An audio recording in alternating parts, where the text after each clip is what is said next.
بسم اللہ الرحمن الرحیم۔ میرا شوہر بہت ظالم تھا، اس لیے اس کو مار کر میں گھر سے بھاگ گئی اور فقیرنی بن گئی تاکہ کوئی پہچان نہ لے۔ میں فقیرنی بنے روز اپنے سابقہ شوہر کی گلی میں بھیک مانگنے جاتی تاکہ یہ دیکھ سکوں کہ کیا ہو رہا ہے۔ جب ایک دن جو دیکھا، جان نکل گئی کہ میرا شوہر گھر سے باہر نکل رہا ہے اور اس کے پیچھے شادی کے بعد میری زندگی ایک ایسی ڈگر پر آ گئی تھی کہ اب مجھے نہیں لگ رہا تھا کہ میری زندگی میں کبھی کچھ اچھا ہو سکتا ہے۔ حالانکہ آج سے 1 مہینہ پہلے میری زندگی بہت ہی خوش و خرم گزر رہی تھی۔ جب میری شادی نہیں ہوئی تھی تو میرے پاس دنیا کی ہر عیش و عشرت تھی۔ ماں باپ نے مجھے اپنی ہتھیلی کا چھالا بنا رکھا ہوا تھا، مگر جیسے ہی میری شادی ہوئی اس کے بعد تو ایسا لگ رہا تھا کہ جیسے میری زندگی جہنم بن گئی ہو۔ مگر میرے ساتھ یہ سب کچھ آخر ہو کیوں رہا ہے، اس بات کی بھی مجھے کوئی خبر نہیں تھی۔ میرا شوہر بہت ظالم تھا اور مجھے اس طرح سے مارتا تھا کہ جیسے میں نے کوئی بہت بڑا جرم کر دیا ہو، حالانکہ میں شادی سے پہلے اسے جانتی بھی نہ تھی۔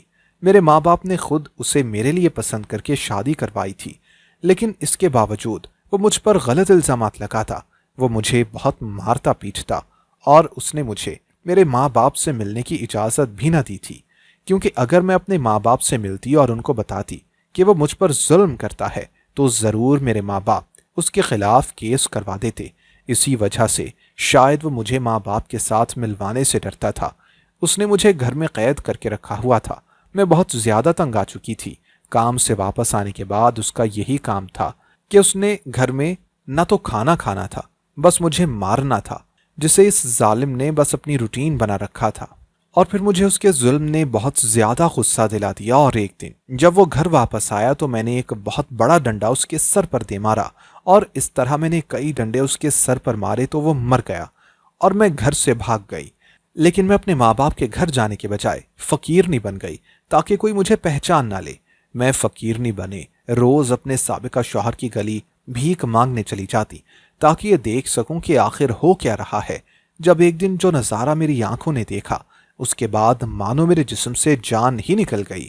میرا شوہر گھر سے باہر نکل رہا تھا اور اس کے پیچھے ایک خوبصورت لڑکی بھی اس کے ساتھ گھر سے باہر نکل رہی تھی۔ اس طرح میرے شوہر کے گھر سے خوبصورت لڑکی کا اس کے ساتھ باہر آنا مجھے تشویش میں مبتلا کر گیا۔ اس لیے میں نے اپنا حلیہ درست کیا اور اپنے گھر کے اندر چلی گئی۔ جب میرا شوہر واپس آیا تو مجھے سامنے دیکھ کر حیران رہ گیا۔ میں نے کہا کہ آئیے اور مجھے سارا سچ بتائیے کہ آخر یہ سب کچھ کیا چل رہا ہے۔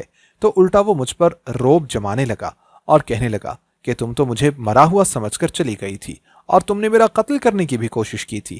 اب فوراً سے پہلے یہاں سے چلی جاؤ ورنہ میں پولیس کو بلا کر تمہیں جیل کروا دوں گا۔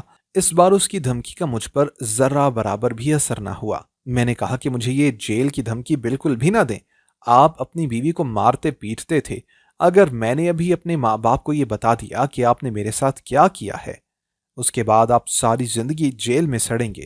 میری دھمکی سن کر وہ خاموش ہو گیا، اور اس لڑکی نے میرے شوہر کے کان میں پتہ نہیں کیا بولا کہ میرے شوہر کا غصہ ٹھنڈا ہو گیا، اور اس نے کہا کہ ٹھیک ہے، میں تمہیں سارا سچ بتاؤں گا۔ میں تم سے شادی نہیں کرنا چاہتا تھا، کیونکہ شادی سے پہلے میں اس سے محبت کرتا تھا۔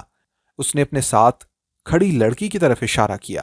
میں نے اپنے ماں باپ کو اس لڑکی کے بارے میں بتایا بھی تھا اور منانے کی کوشش بھی کی کہ میں تم سے شادی نہیں کرنا چاہتا، بلکہ اس لڑکی سے شادی کرنا چاہتا ہوں، لیکن شاید تم بہت زیادہ امیر اور خاندانی تھی، اسی وجہ سے میری شادی کروا دی گئی۔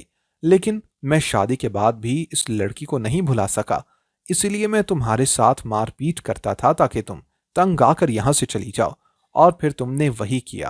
تم میرے سر پر ڈنڈا مار کر مجھے مرا ہوا سمجھ کر یہاں سے چلی گئی، مگر اس لڑکی نے آ کر مجھے ہسپتال پہنچا دیا اور میں بچ گیا۔ مجھے لگا کہ تم یہاں سے چلی گئی ہو اور اپنی زندگی اچھی طرح گزار رہی ہوگی، اس لیے میں نے اس لڑکی سے شادی کر لی۔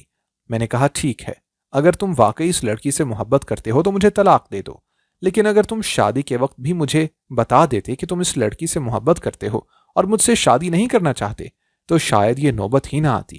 میرے ماں باپ میری ہر بات مانتے ہیں، اور وہ کسی ایسے شخص سے میری کبھی شادی نہیں کرواتے جو پہلے ہی کسی اور سے محبت کرتا تھا۔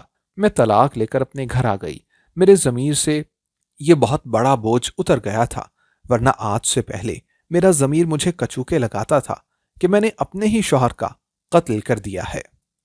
دوستو، اگر آپ کو ہماری آج کی کہانی پسند آئی ہو تو لائک کرنا اور کمنٹ کرنا ہرگز نہ بھولیے گا، اور اگر آپ مستقبل میں بھی ایسی کہانیاں سننا چاہتے ہیں تو ہمارے چینل کو سبسکرائب کرتے ہوئے گھنٹی کا بٹن ضرور دبائیے گا۔